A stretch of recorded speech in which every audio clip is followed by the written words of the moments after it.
Welcome to Real Gardens. Well, tomorrow is Midsummer's Day, but it's not in the middle of anything. This, to me, is the beginning of summer. It's full of light and hope and colour. This week, Anne-Marie is starting to turn Pat Wallace's palm collection into a garden. That's about right. I'm trying out some unconventional planting techniques with a transplanted Londoner. And Carol is meeting a couple who've moved to Devon to live the good life.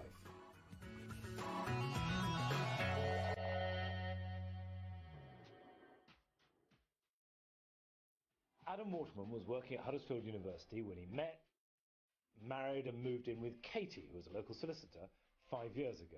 Since then, they've been propagating like mad. First there was Poppyana, then Harmony, closely followed by two sons, Seth and Taris.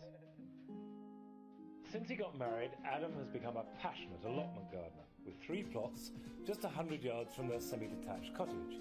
In fact, sometimes he spends so much time there that it becomes a bone of contention with Katie. For the last sort of 3 years, he's been establishing the allotments. And as a consequence, the garden has ended up looking at hideous wreck.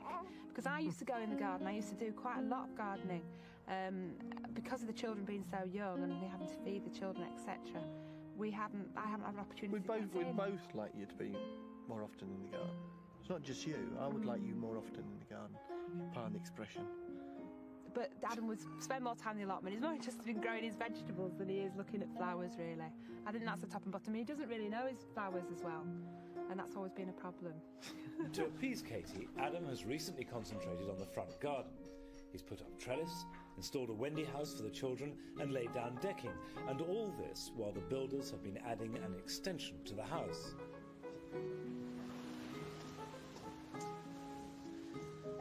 Did you lay this decking yourself? I did, in the last 3 or 4 weeks. And why have you got a whacking great Wendy house, almost as big as your own house? We've got limited space.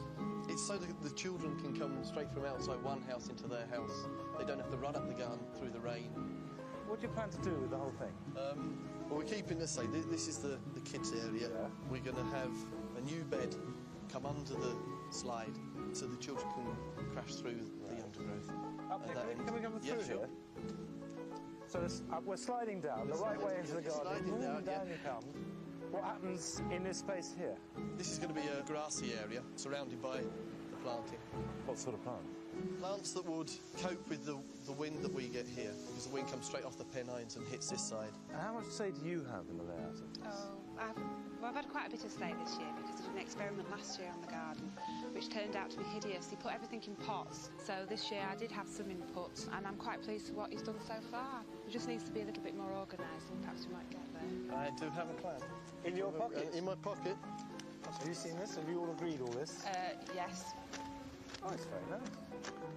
Wendy house, decking, large boggy plants, slide, grass and lilies in the corner. If we start moving things around according to the plan, at least I can get an idea of what it looks like, even if, you know, you're then going to take weeks to plant it. But he likes it too. OK, fine. Let's move those lilies. Okay. Over the next few weeks, I'm going to be helping Adam to create a jungle playground in the front garden. But before finalising the design, it's always a good idea to move the plants about to see how they combine together in their new positions. Now, these squashes look good. Going to go along this trough. OK. We can put these in if you want. If you fancy it, we can put these in. Yeah, no trouble at all. I love planting. The squashes are a mixture of edible and ornamental varieties, which will scramble over the trellis and cover it in a dense foliage, with large fruits hanging down over the tunnel.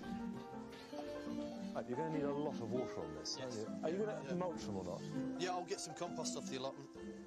Talking of which, I really want to see your allotment. This is all fine and dandy, but I've been dying to go down there. Yeah, well, you can come along, yeah. Can we? Yeah, okay, definitely, let's go there. With a wife and 4 children who are all vegetarians, Adam is keen to produce 90% of the family's vegetables from his 3 allotments. He uses established organic methods with raised beds covered in agricultural paper. If I either plant through the paper, or with potatoes, I'll plant underneath it. Is the whole thing organic here? Yes, yeah, right. yeah. All raised beds, you never tread on them? Never tread on them. And you keep them covered by this paper mulch all year? Yes, it will last one season. Right. I'm curious to see how Adam makes one of his raised beds from scratch. So what's the process? You double dig that, do you? It was double dug 2 years ago. Each year it's a question of putting a bit more compost on top and letting the worms do the job, not me. Well, let's start doing it. So what's the first thing we need to do We now? need to mark out the 12 before bed. All right, Yep. OK. Now, how wide do you have your paths? It's about 18 inches. Oh, I like the word about. About 18 inches. Is that good enough for you? That's good enough for me. You can be a bit too poncy, can't you? No, I can't. I can't possibly be too poncy. What do your neighbours think of all this, all the other allotment holders? A little unconventional. You're a wacko. Yeah. Yes. Wacko's good. Right. With the bed marked out, the topsoil from the paths can now be shovelled on. This might only raise the level by a couple of inches, but there is more compost to come. The paths are then finished off with lengths of permeable horticultural fabric to suppress the weeds, which in turn is covered with a layer of bark chippings. Adam has already cut the wooden planks that make up the sides of the bed so that they just need to be screwed together,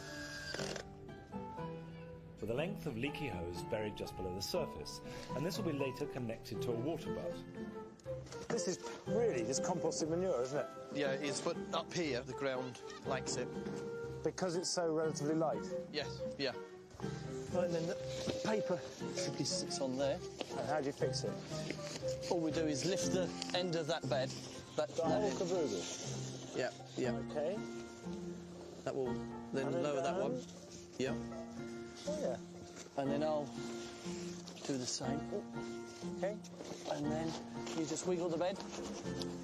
Now, are you convinced entirely by this paper? Yeah, it's a system I would not change. I might adapt as years go on, but I would do it every year now, yeah. So what are the virtues? It reflects light, it conserves moisture. Because it's watered underneath by pipe, it creates a drier atmosphere on top, so the slugs don't like it very much. It prevents weeds. Makes me Fair enough. OK, let's plant into that. Excellent. Right, these are 2 kales. Right. There's a... let's Black see. Tuscan cabbage, that looks like. Yes, Have a look now. Cavallo Nero, yep. There's the Uncle Bert's purple, and then there's a Brussels sprouts. Now, do you know the difference between a Brussels sprout and a bogey? Go on. You can't get a small boy to eat a Brussels sprout. Well, I could never have a no-dig system, apart from the fact that I don't think it works as well as digging. And I, agree to differ with you on that. Yeah.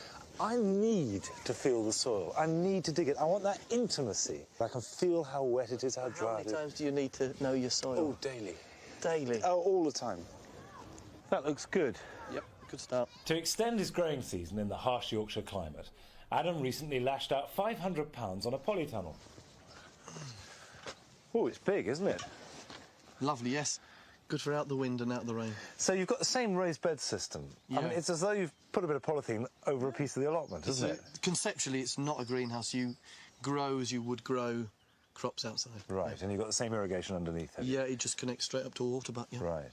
So what have you got in here? You've got a few onions. A few, yes, these are my Kelsey onions. First time I've grown from seed. And then you've got peppers and Yeah, I've got peppers, aubergines, custom marrows, courgettes, lettuce, corn, carrots. Do you think you're going to have any problems with this variety of crops inside here with humidity? Hello. You're encouraging to stay down here, aren't you? Well, it's lovely. I thought the whole idea was you helping in the garden, not in here.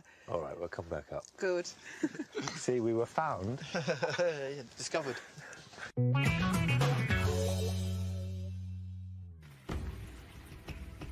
Pat Wallace is a London cabbie with a passion for tropical plants, but unfortunately, he's just broken his leg. Which means that his wife Sandy now has to do the hard labour in their small Islington garden, and it's currently chock-a-block with Pat's collection of palms and tree ferns. But Pat's stunning plants are not displayed to their best advantage. He's made the common mistake of stuffing his garden full of interesting plants, but without an overall plan. He needs Anne-Marie's help to turn the collection into a garden, even more so now that he's laid up. Well, I've got to ask, what have you done? I've done it while I was on the job. Yeah, like, what do you mean? No, I was driving the cab, I went to pick a passenger up. I fell up the top step I took them to work, drove home and fainted. So it's definitely broken. Oh, then? yes, very much so. Oh, God, well, that's it then. You're not going to be doing any work, are you, for the rest of the summer? I've got you here, and I've got Sandy. Yes. I think that'll work. That's going to be a nightmare. Lovely. I'll sit in the chair and direct, and you do the digging. Well, we do have to think about a design, don't we, really? Because although you've got all the plants, they're kind of being chucked in, We have got a design. We've got a plan, yes. Oh, that's good, isn't it? What I want to do is cut the shed in half.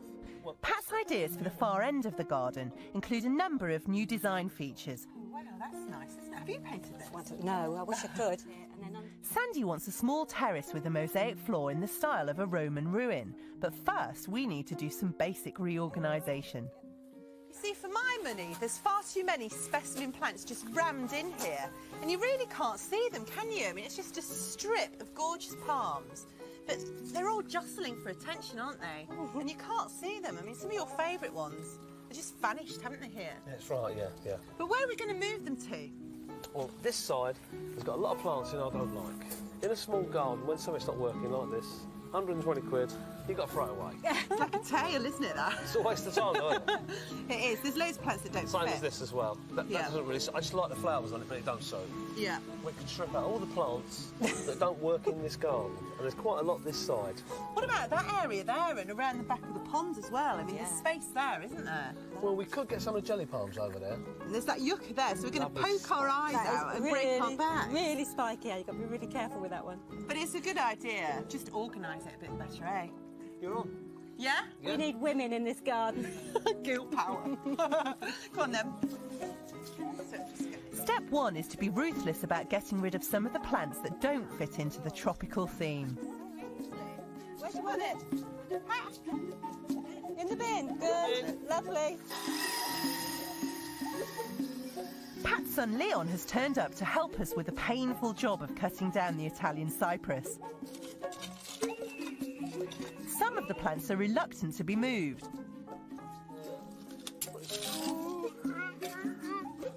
Now, we've got to get the stump out of this cypress tree. While others are surprisingly easy to get out. There you go, see? Big girl like you. Look at that. Not You easy. need a big girl. You'll be a big girl in a minute. You'll be in the pond.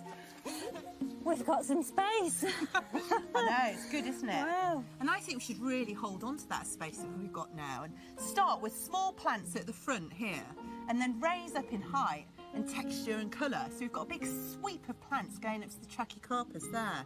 I also think you should have a bend in it, Yeah. so we can't see the back of the garden. Yeah, if we bend the path round so that it's a real sort of arc, so the whole garden isn't just here in your face as soon as you walk in, you won't be able to see to the back. So it's two very simple things, but you'll be able to see things better.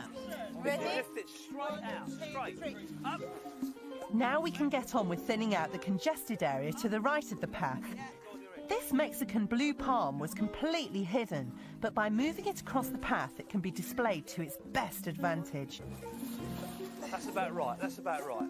Up. It's all right for you to say up. Not heavy, is it? We're also moving these jelly palms into a new, somewhat hazardous position on the far side of the pond. Leon, watch the spikes behind your back. Ready? Got it. Just watch them spikes, Leon.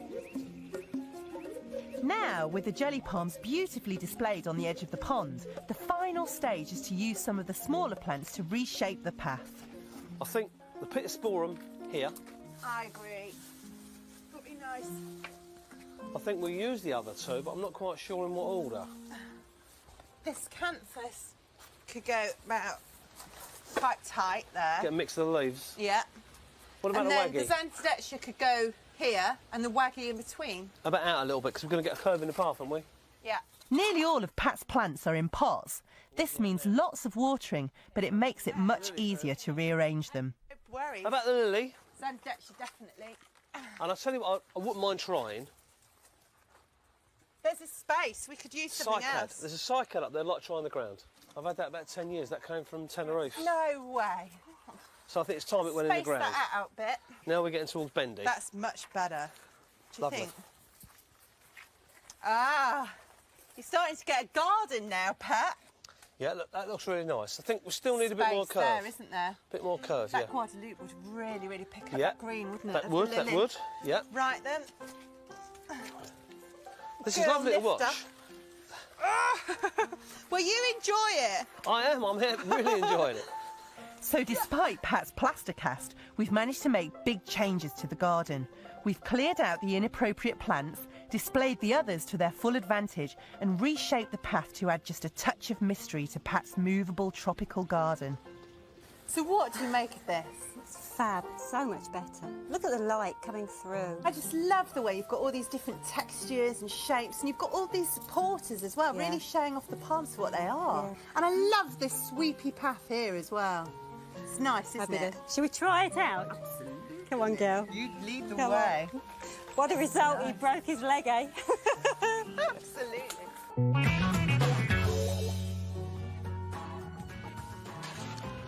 After the break, Carol Klein is with a couple who combine their gardening with looking after greedy sheep and affectionate goats.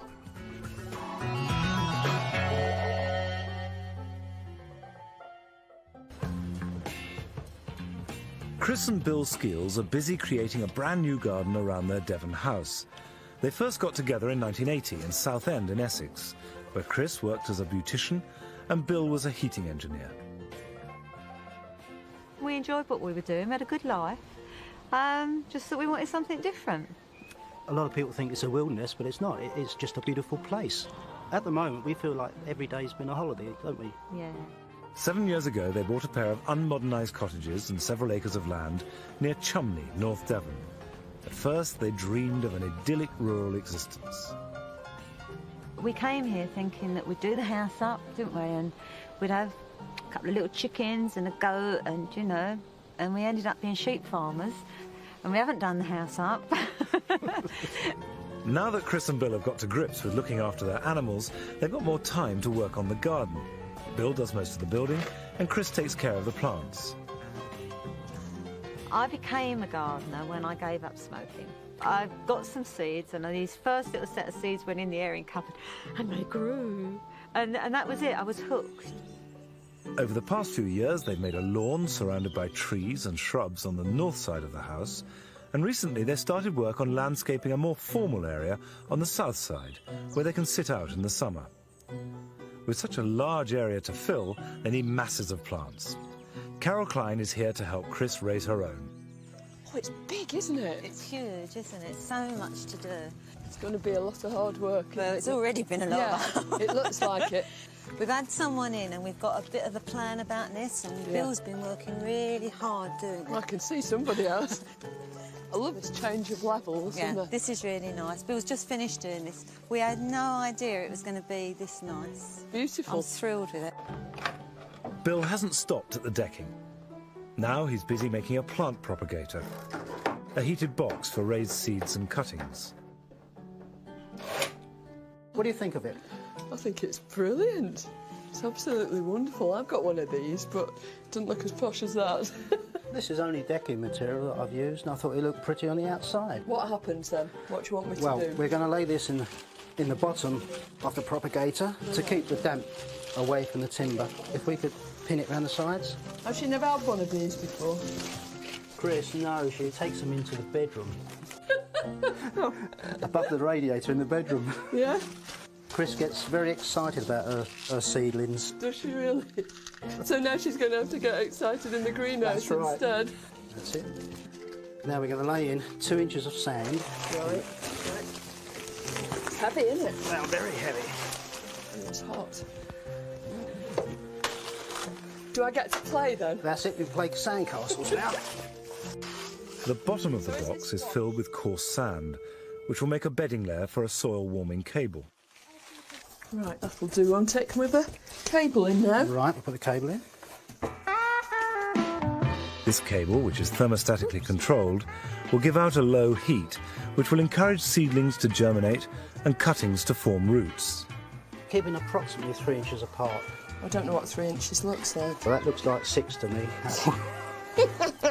I never was very good at measurements, never mind.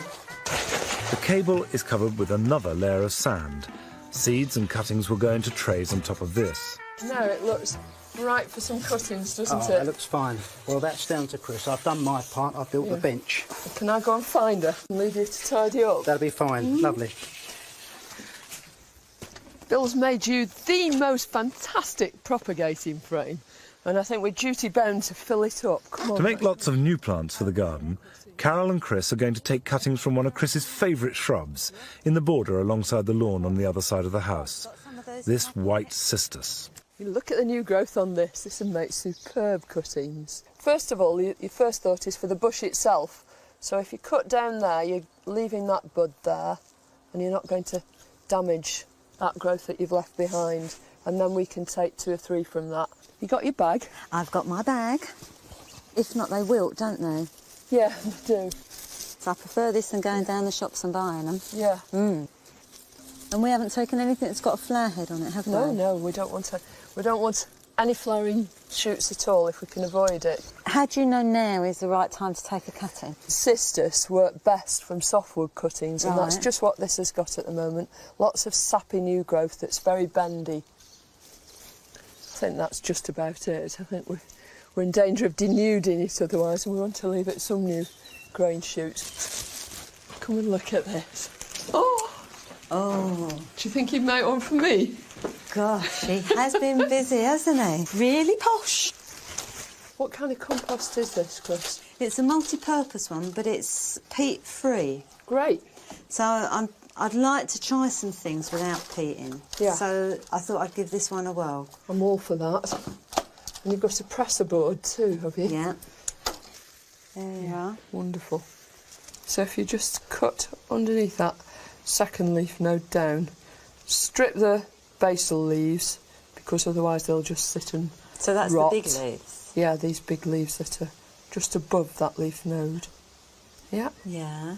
And then nip the top out. Right. Why? Because if you don't, even if the cutting produces some roots, it'll just grow straight up. So you'll just get one long tall shoot, and what you're after is a bushy little plant. Right. So you always nip the top out of your cutting.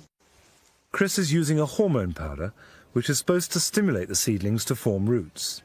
I'm going to do a little experiment. So I'm going to have half a tray without hormone powder. Yeah. And then the other half I'm going to have hormone powder. Right. And then afterwards I shall see which ones come out best. Yeah, providing we remember which way around the tray is. Well, I might be trying. I always put no H on it. Oh, do you? I do, yeah, Oh. because I've got such a short memory. Right, and there's my label. No hormone and hormone. Great. Now I think if we just top them off with some grit. I've not done this before, so what's the idea of this? Just to improve the drainage around the place where the cutting hits the compost. Right. All these cuttings will be ready for potting on individually this autumn. There'll be nice warm bottoms in there and they'll root in no time at all, hopefully. Well, I think that looks really pretty. It does? It's probably the prettiest cuttings I've ever took.